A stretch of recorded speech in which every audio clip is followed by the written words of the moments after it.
달러화가 강세를 보일 것이라는 기대감에 달러에 투자를 하신 분들이 참 많으실 텐데요. 올해 들어서 달러화를 사둔 투자자분들뿐만 아니라 국내 기업들도 스트레스 지수가 주식 투자자분들보다 높다고 합니다. 왜 이런 현상이 발생했는지 오늘 이 문제에 대해서 알아보는 시간 마련했는데요. 도움 말씀 주기 위해서 한국경제신문사 한상춘 논설위원 자리에 나와 계십니다. 안녕하세요. 네, 안녕하십니까? 네, 위원님 주말 잘 보내셨나요? 네. 네, 연초부터 원달러 환율이 요동을 치고 있습니다. 오늘 먼저 국내 외환시장 움직임부터 살펴주실까요? 네, 오늘 그 첫날 오셨죠? 네. 오늘 그 한국경제TV가 개편 아마 첫날인데요. 여러 가지 변화가 많은 것 같습니다. 굉장히 산뜻해진 모습인데요. 사실 이렇게 한국경제TV는 산뜻하게 개편되고 있습니다는 아마 지금 고통을 많이 받는 사람들이 달러 트레이더, 외환 트레이더와 아니면 그 달러 투자했던 분들이 아닌가 생각합니다. 왜 그러냐면 올 들어서 가장 그 가격 변수 중에서 변동폭이 큰 것이 사실 그 원달러 환율이다 이렇게 보게 됐습니다. 작년 같은 경우에는 원달러 환율이 피보 레이트 중심선이 그 1,150원에서 상하 50원 선 내에서 이렇게 이 표현이 적당할지 모르겠습니다만 그래도 비교적 예측 가능하게 움직였었거든요. 네. 이제 올해 들어서는 사실 원달러 환율이 1,200원대 이렇게 가면서 아까 그 김 기자께서도 국제유가가 10달러의 그 공포감이 굉장히 이렇게 확산됐을 때가 지난주 그 수요일 21일 정도로 이렇게 생각되는데요. 이때 원달러 환율이 우리나라도 1,214원까지 올라갔거든요. 그래서 이때 많은 사람들이 이 자리에 와서 1,300원 갈 것이다. 그리고 1년 동안 지속될 것이다. 뭐가? 원화 약세가. 네. 이렇게 했습니다는 곧바로 원달러 환율이 떨어져서 1,199원. 그래서 지난주 금요일에는 마감 기간으로 한 1,200원 선에 이렇게 급락하는 모습을 보였었거든요. 그래서 올해 들어서 좀 시간을 갖고 지켜봐야 되겠습니다는 하루 그 환율 변동폭 보면 한 6원대로 확대되는 모습이거든요. 통상적으로 시청자 여러분, 원달러 환율이 한 2원대, 1원대 정도 움직이는 것도 크다 이렇게 보이겠습니다. 네. 이거에 비해서 한 3배 정도니까 굉장히 크다 이렇게 보이겠습니다. 그렇군요. 결과적으로 보면 외환의 그 트레이더라든가 아니면은 그 달러 투자자분들이 굉장히 고통이 심한 것이 최근의 모습이 아닌가 생각합니다. 네. 아무래도 미국 금리 인상에도 1,200원대로밖에 오르지 않았던 미국 달러 원달러 환율이 사실 올해 들어서 1,200원대가 아니라 그 이상으로 오르게 된 배경이 있을까요? 예, 많은 사람이 그런 얘기합니다. 원달러 환율이 올라간 데는 사실 미국의 그 금리 인상 이 요인이 많이 그 얘기하는데요. 실질적으로 그랬을까 하는 측면에서 보면 사실 그 미국의 그 금리 인상에도 불구하고 원달러 환율은 1,160원에서 1,170원대 비교적 안정적 움직임을 보였었거든요. 네. 그리고 또 한 가지는 그 달러가 좀 왜곡 문제긴 있긴 하지만 주요 통화 대비해서 달러 가치가 얼마큼 될까? 실제로 미국의 금리 인상에 이후에도 달러 인덱스가 어떻게 움직였을까 하는 측면에서 보면 미국의 금리 인상 전과 이후 네. 사실상 달러 인덱스상에는 크게 문제가 없습니다. 그래서 96, 97, 98, 경우에 따라서는 99 레벨대에서 최소한 그 100선 비에 들어 움직이는 양상이거든요. 네. 그런 관점에서는 연초 들어서 원달러 환율이 1,200원대 이렇게 올라간 데에는 미국의 금리 인상 요인이 그렇게 크게 작용하지 않았다 이렇게 보게 됐습니다. 오히려 그 미국의 금리 인상에도 불구하고 원달러 환율은 물론 다른 요인이 있긴 했습니다는 120엔대에서 116엔대로 오히려 미 달러에 대해서 하나 강세되는 또 유로화 문제에서 크게 문제가 없는 이런 상태거든요. 네. 그럼에도 불구하고 우리 원달러 환율이 1,200원대 올라간 데는 역시 중국 요인이 가장 크지 않냐 생각합니다. 그렇죠. 그래서 시청자 여러분 다 아시겠습니다는 연초 들어서 중국이 그 외환 정책에 가장 우여곡절이 있었습니다는 역시 경기 부양 차원에서 위안화를 평가 절하를 단행했던 것이 결과적으로 보면 여기서 이제 위안화 평가 절하는 위안화 환율이 올라가는 얘기입니다. 그럼 위안화 환율이 올라가다 보니까 원달러 환율도 올라가서 원달러 환율이 1,200원대 이렇게 올라갔다 이렇게 보게 됐습니다. 그래서 시청자 여러분 미국의 그 금리 인상보다는 연초 들어서 원달러 환율이 1,200원대 올라간 데에는 중국의 위안화 평가 절하 요인이 더 크게 작용했다 이렇게 보시겠습니다. 네, 방금 올 들어서 원달러 환율이 1,200원대로 올라가게 된 데에는 미국의 금리 인상보다 사실상 중국의 위안화 평가 절하 요인이 좀 더 크다라고 말씀을 해주셨는데요. 실제로 영향력이 어느 정도 될까요? 이 점에 있어서는 당초 예상이 됐기 때문에 한국경제TV를 통해서 여러 차례 그 지적을 해드렸거든요. 미국의 금리 인상보다는 중국 요인을 더 크게 봐야 된다. 특히 외환 시장에서는 더 크게 봐야 된다는 걸 말씀을 드려서 그런 것은 좀 그동안 말씀드렸던 내용을 좀 간단히 좀 정리해 드릴게요. 네. 국내 그 외환 시장뿐만 아니라 금융 시장에서 사실상 우리 시장 참여자들이 얼만큼 중국의 영향력에 대해서 초미의 관심이 있냐면 뭐 그거는 사실 지금 미국의 그 증시 모습이 어떻게 되느냐 하는 문제가 지금은 이제 우리 그 주식시장에서 1시간 반 정도 영향뿐이 아니죠. 네. 왜냐하면 우리가 이제 지금 시간으로 6시에 끝나면 이게 9시에 그 영향을 이렇게 주다가 10시 반 정도 되면 중국 증시의 개장 모습과 함께 이렇게 소멸되는 모습이거든요. 그런 것인데요. 과거는 어떠냐 하면 과거에는 미국의 증시 움직임에 따라서 경우에 따라서 하루 종일 영향을 미칠 때가 있었거든요. 네. 그런 것이 이제 이와 같은 현상이 발생하는 큰 요인이다 이렇게 보게 됐습니다. 그리고 외환시장은 어떨까 하는 측면에서는 외환시장은 지금은 오히려 중국 증시보다도 더 크게 영향을 미친다 이렇게 보게 됐습니다. 그래서 중국은 아직도 환율 제도가 관리 변동 환율제이기 때문에 고시환율이라는 게 있거든요. 네. 그래서 이 고시환율은 매일 10시 15분 정도 되는데요. 외환에 그 참여한 사람들뿐만 아니라 기업에서 외환 담당하시는 분들 같은 경우는 오늘 그 수출입 결제할 때 어떻게 할 것이냐. 자, 환율이 올라가면 수출 대금을 원화로 바꿀 거고 그다음에 수입 대금 같은 경우에는 환율이 올라가면 자, 이때는 좀 스탑. 그리고 내일 모레 이렇게 해서 좀 지연시키는 이런 모습이 이렇게 되는데 가장 큰 요인이 10시 15분에 발표되는 중국의 위안화 고시환율이거든요. 네. 그래서 이때의 위안화 고시환율이 좀 높게 되면 한국의 원달러 환율도 올라가고 그다음에 위안화 고시환율이 좀 낮게 되면 원달러 환율이 떨어지는 이런 모습이 지난주에 전형적으로 일어난 것이 아닌가 생각하는데요. 한번 보겠습니다. 지난주 그 수요일 날 위안화 환율이 이렇게 환율이 좀 높게 고시되면서 원달러 환율이 1214원까지 갔던 거고 네. 그다음에 이것이 자금 이탈 이런 문제가 봉착됨에 따라서 중국 입장에서는 갑작스럽게 자금 이탈에 따른 이런 문제를 방지하기 위해서 위안화를 오히려 떨어뜨리는 목요일 금요일에는 위안화를 떨어뜨리는 요건 이제 떨어뜨린다는 것은 위안화가 평가 절상시킨다는 얘기거든요. 그래서 위안화를 떨어뜨리다 보니까 우리나라의 원달러 환율도 1200원대 밑으로 떨어지는 이런 모습이 보였었거든요. 결과적으로 이렇게 국내 그 증시뿐만 아니라 국내 그 외환시장도 6호의 윈블던 현상이 많이 발생한다 이렇게 보게 됐습니다. 6호의 윈블던 현상은 새로운 신조가 되고 있죠. 과거에는 외국인의 윈블던 현상이라는 표현을 썼는데요. 요즘은 다른 쪽의 외국인들의 영향력은 좀 줄어드는 반면에 우리나라의 국내 증시에서 외국인의 비중이 상당히 좀 많이 떨어졌거든요. 네. 그런 반면에 우리나라의 그 국내 증시에서 차지하는 비중 여부와 관계없이 경제 구조 자체의 중국과의 쏠림 현상 때문에 사실 지금 한국에 있어서는 6호 윈블던 현상이 나타난다 이렇게 보였는데요. 6호 윈블던 현상은 사실 중국에 의해서 한국의 그 외환시장뿐 아니라 금융시장이 많은 영향을 받는 현상이 바로 6호 윈블던 현상이다 이렇게 보였습니다. 네. 뭐 실제로 또 원화 환율이 그 위안화 환율과 같이 움직이는 정도가 심각해지고 있는데요. 그 얼마나 심각한지 그 심각성의 정도가 또 계량 분석으로 또 가능하다고요.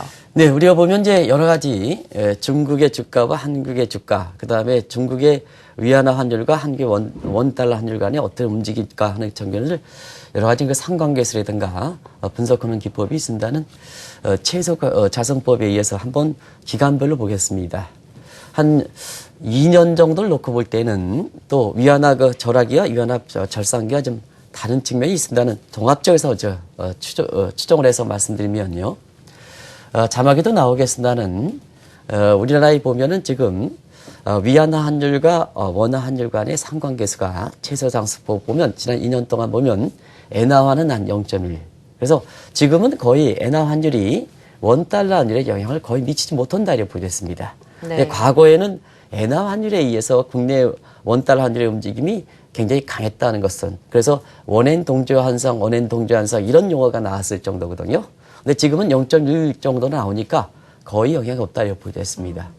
반면에 위안화 환율과 원화 환율 간의 소위 상관계수를 보면 전체로 보면 2년 기간 동안 0.4 정도 나오는데요. 네. 올해 들어서 한번 보면 좀 시간을 좀 연장시켜야 돼서 너무 표본수가 적기 때문에 좀 시간을 갖고 지켜봐야 되겠습니다는 지금 0.7 정도로 올라간 상태거든요. 거의 그 국내 외환시장 같은 경우에는 미국의 금리 인상보다는 전적으로 위안 환율에 의해서 영향을 받는다 이렇게 보여졌습니다. 그리고 동전의 앞뒷 면과 같지만 이렇게 영향을 받는 데에는 역시 주식시장에서도 중국의 영향력을 좀 봐야 되거든요. 그런 측면에서 보면 상해 지수와 코스피 지수 간의 상관계수 같은 경우에는 지금 다우존스 지수 한 0.3 정도 되는데요. 지금은 중계 상해 지수 한 0.5 정도. 올해 같은 경우에는 한 0.7 정도로 이렇게 올라간다 이렇게 보여져 있습니다. 그래서 계량 변수를 이렇게 보면 외환시장이라든가 그 다음에 주시장이 올해 들어서는 공이 위안화의 그 상관계수가 0.7, 그 다음에 중개 상해 지수와도 0.7 이상으로 이렇게 올라간 모습이 바로 지금의 국내 증시에서 사실상 그 상해 지수와 위안화 환율 간에 이렇게 움직여서 전적으로 움직이는 천사 구조를 갖고 있다 이렇게 보여졌습니다. 네. 그래서 그런지 한국은행이라든가 기획재정부에서도 이제는 뭐냐면 중국 경제 전담반 내지는 중국 경제 인원을 대폭 확충시키는 이런 모습이 지난주에 이렇게 정책적으로 발표했지 않습니까? 네. 그런 측면이 아마 이와 같은 중국 경제 영향력을 발휘해서 중국 경제 모습에 따라서 한국 경제가 전체로 좌우되는 이런 천스타 구조이기 때문에 정책 단계에서도 그와 같은 문제의 심각성을 인식해서 중국 경제에 관련된 연구 인력을 한국은행에 대폭 확충한다든가 기획재정부에서도 중국 경제에 관련된 전담반 같은 거 이런 거 편성하는 것이 아닌가 이렇게 보고 있습니다. 네. 예전에도 위원님 방송에 출연하셨을 때 제가 들었던 이제 인상 깊게 들었던 표현 중에 하나가 천스타 현상이라는 거였던 것 같은데요. 사실 원화 가치뿐만 아니라 국내 주가까지도 사실상 갈수록 중국 경제에 굉장히 좌우되고 있잖아요. 왜 이렇게 이런 현상들이 점점 심해지고 있는지 이 부분도 좀 짚어주시죠. 시청자분이 아시고 계신 내용들이 그대로 반영된다 이렇게 보여졌습니다. 역시 뭐 중국의 증시 폭락 문제라든가 중국 경제가 올해 뭐 경기가 둔화된다 하여튼 여부와 관계없이 지금 중국 경제에는 뭐 사실상 세계 경제에 차지하는 비중이 굉장히 크거든요. 네. 우리가 보면 올해 들어서 중국 경기의 둔화, 중국 증시의 급락 문제 이런 문제 때문에 사실 중국 경제의 위상에 대해서 굉장히 아주 그 낮게 보는 이런 시각이 있습니다는 사실상 그렇지는 않습니다. 경제적 측면과 주가라는 측면에 여부와 관계없이 중국 경제 위상은 굉장히 높다 이렇게 보여졌습니다. 네. 간단히 좀 말씀드리면 수출 규모 세계 1위, 시가총액 세계 2위, 그 다음에 외환보유고 세계 1위, 구매력 기준으로 GDP 규모 세계 1위, 그 다음에 준비통화 SDR 편입, 네. 올해 10월 1일 발효 이렇게 되죠. 그래서 하드웨어 의상에서 보면 결국 미국보다도 경우에 따라서는 사실상 위상이 높다 이렇게 보여졌습니다. 결과적으로 그것이 한국뿐만 아니라 중국 주변국의 중화경제권과 화행경제권을 집중적으로 영향을 미치는 거고, 그 다음에 비단 이런 신흥국뿐만 아니라 중국의 그 주변국들의 해당뿐만 아니라 중국 경제에 많은 영향을 받는 국가들이 있죠. 네. 소위 브릭스 국가들이다. 중국을 제한 그렇죠. 브릭스 국가들도 대표적으로 브라질 같은 경우에도 중국 경제 모습에 따라서 전적으로 좌우되는 이런 모습이 지금의 중국 경제의 위상이다 이렇게 보게 됐고요. 그리고 이 신흥국만 영향을 받느냐 하면 내일부터 미국 시간으로 연준 회의가 이렇게 열릴 예정입니다는 미국의 제넷 앨런 입장에서 가장 주목하는 것이 리버스 스피로버 역풍 효과인데요. 그 중에서도 달러 강세에 대한 역풍 효과 문제뿐만 아니라 중국 경제 둔화 문제, 중국 증시의 폭락에 따른 미국의 경제에 어떤 영향을 미칠 것인가 하는 측면이 사실상 리버스 스피로버 이펙트 역풍 효과에서 제넷 앨런이 가장 고민하는 사항이다 이렇게 보여졌습니다. 네. 그것이 이제 지금은 선진국에서도 굉장히 큰 영향을 받친다 이렇게 보여졌습니다. 미국이 이렇게 영향을 받으면 일본과 유럽은 더 영향을 받는다는 얘기거든요. 아무래도 그렇겠죠. 그렇기 때문에 지난주에 우리가 이제 장 앵커가 오시기 전에 사실상 지난주에 그 주말에 글로벌 증시가 좀 고개를 올린 데에는 뭐 유가가 올라가는 측면도 있습니다는 유럽에서 드라기 정제가 다시 추가 금융 완화라든가 네. 그 다음에 일본의 그렇다 하려고 일본은행 총재께서도 추가적으로 금융 완화책을 고려하겠다는 이런 문제가 사실 주가가 지난주에 끌어올렸던 배경이거든요. 왜 그렇게 추가 금융 완화 이렇게 문제되면 중국 경기 둔화에 따라서 미국보다도 유럽 경제 비중이 상당히 높고 일본도 마찬가지거든요. 그 영향에 따라서 추가적인 금융 완화 기조를 시사했다 이렇게 보여졌습니다. 그것이 중국 경제다와 이렇게 보여졌습니다. 네. 그러면 특별히 우리가 다른 국가에 비해서 영향을 많이 받는 이유는 뭐냐? 이 공통적인 요인 이외에 우리도 더 크게 영향을 받을 수 있는 우리나라의 그 독특한 문제가 있다는 얘기죠. 네. 이거는 뭐 중개대 수출 비중이 27%고 가장 높기 때문에 그렇고 우리 국내 그 기업들의 그 진출 비중이 세계에서 가장 높기 때문에 그렇고 그 다음에 또 한 가지 그 말씀을 드리면 제3국 지역에서 소위 ESG, Export Specialty Index에서 무역 특화 지수 내지는 수출 특화 지수를 보면 한국이 중국 제품과의 경합 관계가 가장 높거든요. 네. 그러다 보니까 뭐냐면 중개 위안화 절하 하면 우리 경쟁 작성의 훼손을 방지하기 위해서 expectation, 기대가 원화가 절하되지 않느냐. 실제로 원화가 절해. 우리는 플로팅 시스템이기 때문에 자변동 환율제이기 때문에 기대가 중요하거든요. 네. 자, 한국이 경합 지수가 가장 높다. 오케이. 그러면 중국이 위안화 평가 절하됐다. 그러면 한국이 자, 어떻게 될 것이냐. 수출이든가 경기에 미치는 악영향을 미치기 위해서는 미칠 방지하기 위해서는 원화가 약세되지 않느냐 하는 기대가 형성된다는 얘기거든요. 그래서 위안화 환율을 올려 미달러에 대해서 위안화 가치가 평가되어야 돼. 그러면 자연스럽게 원화가 원달러 환율이 올라가고 미달러에 대해서 원화가 약세되는 이런 현상이 발생하고 그다음에 위안화 환율이 떨어져 미달러에 대해서 위안화가 평가 절상되면 원달러 환율 떨어져 미달러에 대해서 원화가 강세되는 이런 모습을 보이는데요. 여기서 한 가지 말씀드리면 제가 똑같이 환율이 올라갈 때 위안화 가치는 절하된다. 그 다음에 위안화 환율이 떨어질 때 절상된다. 그리고 한국은 사실상 원달러 환율이 올라갈 때는 원화가 약세된다. 원달러에 떨어질 때는 원화가 가치가 강세된다. 이 표현은 네. 서로 환율 제도가 바뀌기 때문에 환율이 다르기 때문에 그렇다 이렇게 보시면 됐습니다. 한 가지는 관리변동 환율 제도고 네. 하나는 플로팅 시스템 자유변동 환율 때문에 그렇다 이렇게 보게 됐습니다. 어떤 분은 원화가 절하다, 원화가 절상된다 이런 표현은 잘못됐다는 것을 꼭 좀 말씀드리고 싶습니다. 네. 또 우리나라처럼 또 선진국보다 신흥국인 중국 경제에 조금 더 천스타 현상이 이제 심화가 된다면 여러 가지 측면에서 또 문제가 발생을 할 텐데요. 어떻게 보시나요? 방송 전에 사실상 이 방송에 이렇게 책임 맡고 있는 그 조지원 보도본부장께서도 요즘 그런 얘기를 하시더라고요. 원달러 이렇게 움직이면 좀 그분이 좀 이렇게 격하게 좀 표현하시는데요. 굉장히 네. 경제 지식이 뛰어난 분이거든요. 근데 그런 얘기를 합니다. 요즘 주식 투자보다도 외환의 그 트레이더들이 죽을 겁니다. 이렇게 말씀하시더라고요. 네. 그게 바로 지금과처럼 이렇게 변동성이 굉장히 심한 상태에서 나오는 이런 현상이 아닌가 생각하는데요. 왜 그러냐면 사실상 그렇습니다. 지금의 그 변동성이 상당히 심한 데에는 중국이라는 요인이 어떤 국가일까 하는 측면에서 보겠습니다. 자, 한번 보면 시청자 여러분. 우리가 미국의 선진국의 경제 비중이 높아서 선진국에 의존한다. 선진국 의존의 천스탁 구조다. 그 다음에 중국의 증거처럼 의존하는 천스탁 구조를 할 때는 선진국은 경기가 좀 안정돼 있거든요. 사이클, 경기순환 사이클의 진폭이 좀 적은 상태거든요. 네. 그다음에 신흥국은 이 경기가 진폭이 프로사이클리티에 해서 경기가 올라갈 때 올라가고 경기가 떨어질 때 확 떨어진다는 얘기거든요. 네. 근데 한국의 국내 증시라든가 국내 외환시장이 선진국 이렇게 금융시장의 이게 편향적보다는 중국과 같은 이런 프로사이클리티 경기의 수능성이 올라갈 때는 많이 올라가고 떨어질 때 많이 떨어진데 이렇게 되면 자연스럽게 변동성이 굉장히 심화되겠죠. 그렇겠죠. 그런 적이 한국의 그 이렇게 증시에서 오면 신흥기에 편입될 때는 굉장히 이렇게 외환 트레이더라든가 달러 투자라든가 증시 투자가들이 굉장히 스트레스가 많이 발생한다. 그 소위 그 외환 트레이더는 지금 아마 죽을 맛이다 이렇게 보시도 했습니다. 그리고 특별히 중국과 관련돼서 사실상 그 많은 사람들이 그동안 싱크탱크에서 중국에 대해서 비중이 높여라 했던 사람들은 한번 반성을 하실 필요가 있는데요. 중국은 계획경제입니다.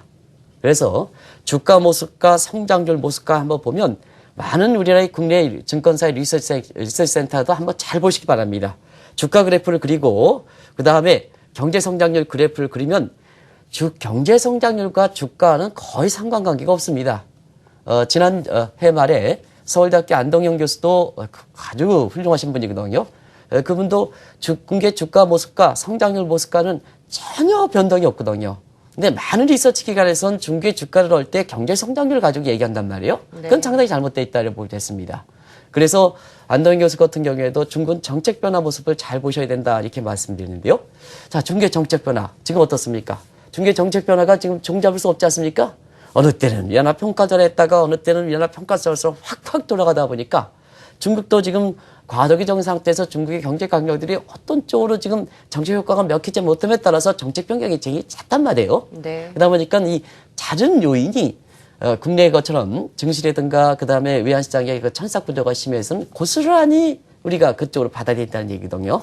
그러다 보니까 뭐냐 다른 어떤 국가보다도 주가라든가 주가는 그렇습니다는 외환시장 같은 경우는 변동성이 상당히 커서 외환의 트레이더라든가 달러 지금 갖고 계신 분 같은 경우에도 사실상 우리 조지현 본부장께서 말씀하신 것처럼 굉장히 변동성이 심한 상태에서 거의 스트레스가 많이 받는다. 네. 외환 트레이더 같은 경우는 죽을 맛이 되는 것이 지금 아침부터 이상한 표현을 써서 죄송합니다는 그런 시장이 지금 국내 외환시장이 정의된다 이렇게 보고 있습니다. 네, 국내 또 외환 시장이 또 위안화 환율에 크게 영향을 받을 뿐만 아니라 또 사실상 하루 변동성이 굉장히 커지고 있는데요. 그 요인이 또 있을까요?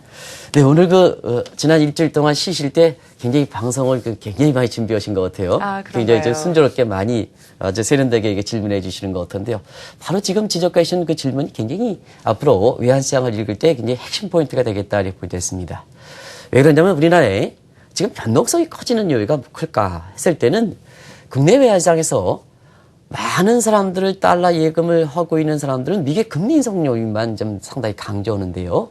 그렇지는 않습니다. 네. 지금 우리나라 같은 경우는 변동성이 이렇게 굉장히 심해지고 달러 투자가들 스트레스가 많이 이렇게 되는 데에는 역시 국내 외환시장에서 원달러 환율을 끌어올리는 소위 달러 투자가들이 있으면 환차익이 되는 이런 요인과 그다음에 순식간에 원달러 환율이 떨어질 수 있는 요인이 팽팽히 맞서고 있다 하는 것을 그런 현상이 발생한다 이렇게 볼 때 있습니다. 네. 앞으로도 그런 쪽의 모습이 계속해서 되지 않겠느냐 보는데요. 이 요인은 굉장히 중요하기 때문에 시청자 여러분과 같이 공부하겠습니다. 미국의 금리 인상 요인은 뭐냐? 첫 조치보다는 사실 추가적으로 금리 인상할 때 보면 아마 원달러 환율을 끌어올리는 요인은 약화될 겁니다. 뭐든지 그렇지 않습니까? 네. 아침에부터 이선전에서 죄송합니다는 장앵커랑 나랑 아마 데이트를 한다. 이제 기분 나쁘시진 않겠죠? 그럼요. 네. 네, 위원님. 그러면 장앵커랑 나랑 같이 이렇게 해서 예를 들어서 처음 연애할 때 손목 잡기가 어려운 거지 두 번째, 세 번째 이렇게 손목 잡을 때는 비교적 모르겠습니다. 두 번째는 쉽게 잡힐 수가 처음만 좀 있거든요. 어려울 수 있겠네요. 그렇습니다. 네. 뭐든지 증시에서 작게도 투자는 연애다 하는 표현에서 그렇게 제가 예를 들어드린 거거든요. 네. 보통 투자는 연애처럼 해야 된다 이런 얘기를 많이 하거든요. 그런 각도에서 예를 하니까 시청자분이라든가 아니면은 그 장애인께서도 사실 느닷없는 이런 표현에 대해서 좀 기분 나빠하지 마시기 바랍니다. 아닙니다. 오늘 첫 방송이시니까 네. 좀 얼굴 표정을 좀 부드럽게 하기 위해서 제가 인용을 잘했지 모르겠습니다는 제가 그런 말씀을 드린다 이렇게 보시면 되겠는데요. 결과적으로는 미국의 금리는 작년 12월 달에 첫 조치일 때 달러 환율을 끌어올리는 요인이 크다는 얘기입니다. 근데 두 번째, 세 번째 금리를 올릴 때는 아무래도 지금 그 비유에서 말씀해 드린 것처럼 금리를 원달러 환율을 끌어올리는 작지 않겠나 이렇게 이제 보는데요. 사실상 다른 요인을 한번 보겠습니다. 다른 요인 같은 경우에는 어떠냐 하면 일단은 우리나라 같은 경우는 경상수지흑자 요인이 굉장히 크거든요. 네. 이 경상수지흑자가 작년에도 1,100억 달러 정도 돼요. 올해도 1,000억 달러 정도 이렇게 기록할 거 이렇게 보이거든요. 네. 그런 측면에서 보면 외환의 수급상을 보면 올해도 원달러 환율을 떨어뜨릴 수 있는 요인이 크다 이렇게 보이됐습니다. 그리고 위안화 환율, 지금 외환시장에서 많이 영향을 미치는 위안화 환율을 좀 보게 되는데요. 지금은 사실 위안화가 평가자라는 상태에서 원달러 환율을 끌어들이지만 한번 보겠습니다. 장학국가랑 같이 한번 공부해 보겠습니다. 지금 중국 경제 위상을 볼 때 사실 올해 10월부터 이제 중국이 위안화가 SDR 편입돼서 실제로 이제 사용되거든요. 그러면 어떻습니까? 앞으로 중국에 대해서 SDR 편입 문제가 발효가 되면 위안화에 대한 수요가 좀 증대하겠습니까? 안 증대하겠습니까? 아무래도 커지지 않을까요? 아무래도 네. 증대되겠죠. 그런 측면에서 보면 위안화에 대해서 수요가 증대하면 위안화 환율은 떨어지고 미 달러에 대해서 위안화는 평가 절상될 가능성이 높다는 얘기거든요. 그런 측면에서 보면 지금은 위안화 평가절에 대해서 원달러 환율을 끌어올리지만 올해 10월 이후서부터는 자, 중국이 실질적으로 SDR에 발효됐던 것이, SDR 편입됐던 것이 발효된다면 중국 경제 위상을 볼 때는 어쩔 수 없이 위안화가 수요 증대해서 평가 절상될 가능성이 높다는 얘기거든요. 네. 그런 측면에서 보면 올해 그 원달러 환율을 전망할 때에는 너무 미국의 금리 인상 요인만 많은 사람들이 그걸 강조하고 실제로 달러 예금을 했던 사람들 같은 경우에는 그런 측면만 강조하는데요. 사실상 그렇습니다. 올해는 원달러 환율의 상승 요인과 하락 요인이 팽팽히 맞서고 있어서 특히 하반기에는 상당히 변화 가능성이 있을 수가 있다 이렇게 보이고 있습니다. 그래서 작년에도 원달러 환율을 전망할 때 피보 레이트 1150원에 상하 50원씩 움직이겠습니다. 이렇게 말씀드렸었는데 그런 것이 이제 비슷하게 움직였고요. 올해 환율 전망할 때는 위안화 평가절하, 미국의 금리 인상보다는 위안화 평가절하 요인 때문에 상반기는 높고 하반기는 좀 낮게 될 것 같습니다. 일반적 예상과 좀 달리 가겠습니다 하는 이런 쪽 말씀드렸었는데요.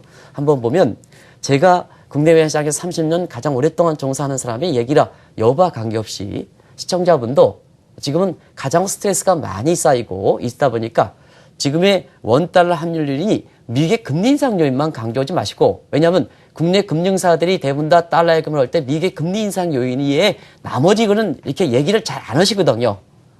왜냐하면 달러 강세 요인만 강조하기 때문에. 근데 오늘 이 기점을 해서 원달러 환율을 올릴 수 있는 요인인가, 원달러 환율을 내릴 수 있는 요인을 한번 이렇게 크로스레이 체크를 한번 해보시기 바랍니다. 제 여기와 관계없이. 그러면 자, 올해 원달러 환율 모습이 어떻게 될 것인가 하는 나름대로 감을 잡으시지 않겠나 생각됩니다. 그래서 제가 외환시장 30년 종사하는 입장에서 보면 올해 원달러 환율은 상반기에 좀 높을 수 있다. 하반기에는 굉장히 다른 환경으로 전개될 수 있다. 오케이, 그럼 어떻게 할 것이냐. 달러 예금은 추가적으로 계속해서 매입하는 것보다는 네. 들고 있는 원달러 환율, 달러 예금 같은 경우는 오히려 상반기에 어느 시점에서 이것을 매도할 것이냐 하는 이런 문제를 좀 고민하시는 시점이 되는 것이 아닌가 생각합니다. 너무 계속해서 들고 있어야 된다.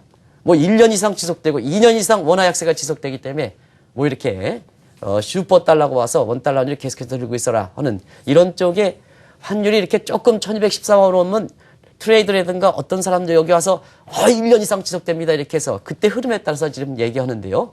제 얘기와 관계없이 원달러 환율 상승과 하락 요인을 오늘 체크를 하셔서 나름대로 좀 감을 잡으시기 바랍니다. 그걸 꼭 좀 말씀드리고 싶습니다. 네, 향후 전망까지 여쭤보려고 했는데 말씀을 다 해주셨습니다. 상반기에는 좀 높게 유지가 될 것이고 하반기에는 조금 더 낮아질 전망이라는 말씀까지 전해주셨습니다. 오늘 도움 말씀 주신 분 한국경제신문의 한상춘 논설위원이었습니다. 고맙습니다.